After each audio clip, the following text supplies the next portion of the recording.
గంటల్లో నీటి మట్టం 10 అడుగుల మేర పెరిగింది. జిల్లా కలెక్టర్ దినేష్ కుమార్ అధికారులను అప్రమత్తం చేశారు.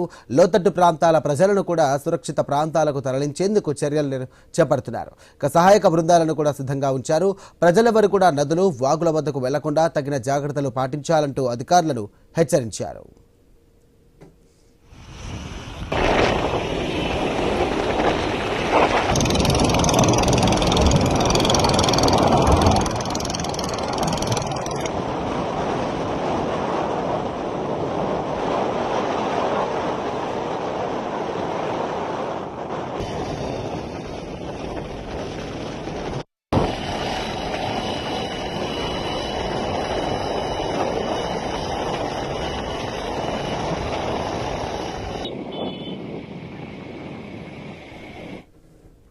అంబేద్కర్ కోనసీమ జిల్లాలో వరదలపై అధికారులు అలర్ట్ అయ్యారు. లోతట్టు, లంక గ్రామాల ప్రజలు అప్రమత్తంగా ఉండాలంటూ కూడా కలెక్టర్ మహేష్ కుమార్ సూచించారు. వెంటనే గర్భిణీలను సమీపంలోని పిహెచ్సిలకు తరలించాలంటూ కూడా ఆదేశించారు.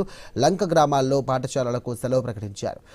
నదీ పరివాహక ప్రాంతాల్లో పంట్లు రాకపోకలను తాత్కాలికంగా నిలిపివేశారు. ప్రజలు అప్రమత్తంగా ఉండాలంటూ అధికారులను హెచ్చరించారు.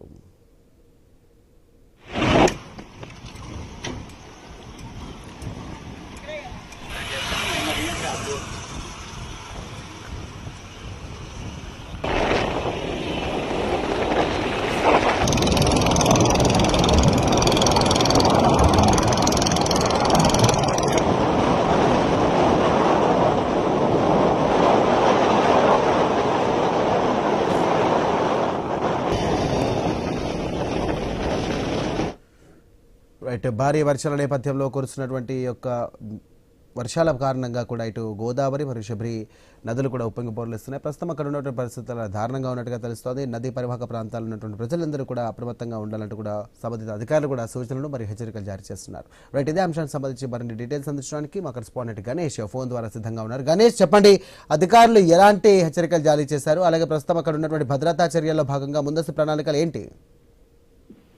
అంటే గంటకు ధవళేశ్వరం బ్యారేజ్ వద్ద ప్రస్తుతం గోదావరి ఉధృతంగా మారుతోంది. ఎందుకంటే భద్రాచలం వద్ద ఇప్పటికే మొదటి ప్రమాద హెచ్చరిక జారీ చేయడంతో ధవళేశ్వరం వద్ద అధికారులు అలర్ట్ అవ్వడం జరిగింది. ముఖ్యంగా దిగువన ఉన్నటువంటి లంక గ్రామాలు ఏవైతే ఉన్నాయో లంక గ్రామాల ప్రజలను కూడా జిల్లా కలెక్టర్ మహేష్ కుమార్ అప్రమత్తంగా చేయడం జరిగింది. ఎందుకంటే లంక గ్రామాల్లో గర్భిణీలు ఉన్నారు. వారిని వెంటనే సమీప ప్రాథమిక ఆరోగ్య కేంద్రాలకు తరలించాలని చెప్పి ఆదేశాలు ఇచ్చారు. ముఖ్యంగా లంక గ్రామాల విద్యార్థులకు పాఠశాలలు ప్రకటించారు జిల్లా యంత్రాంగం. నదీ పరివాహక ప్రాంతంలో పంట్లు రాకపోకలు ఏవైతే ఉన్నాయో దాన్ని తాత్కాలికంగా నిలిపివేశారు.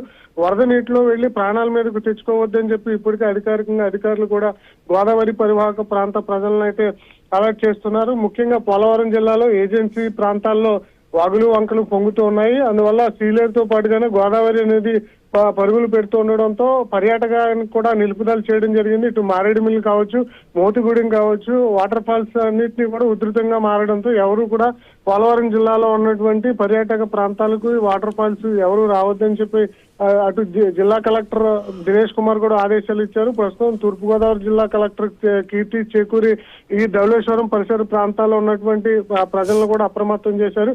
ఎందుకంటే రాత్రి సమయానికి మరింత ఫ్లోటింగ్ పెరిగేటువంటి అవకాశం కనిపిస్తోంది. దాదాపు 9 లక్షల క్యూసెక్లు వస్తే మొదటి ప్రమాద హెచ్చరిక ధవళేశ్వరం బ్యారేజ్ దగ్గర జారీ చేసేటువంటి అవకాశం కనిపిస్తుంది. అయితే ప్రస్తుతం భద్రాచలం వద్ద 8 లక్షల క్యూ ఫ్లో ఉండడంతో మరీ ఇంకా ఎక్కువ ఫ్లో పెరిగితే అధికారులు ఇంకా అప్రమత్తమయ్యి దిగువ ప్రాంతాల లంకలు ఎవరైతే ఉన్నారో వారి సురక్షిత ప్రాంతాలకు తరలించి వారికి తగిన సదుపాయాలు కల్పించేటువంటి అవకాశం అయితే కనిపిస్తోంది. అంటే ఈ ఏడాది ముందుగా రావాల్సినటువంటి ఫ్లడ్ కొంత ఆలస్యంగా వచ్చింది. ఎల్నినో ఎఫెక్ట్ తో వర్షాలు అనేవి లేకపోవడంతో కొంత ఫ్లడ్ రావడానికి లేట్ అయింది. థాంక్యూ గణేష్.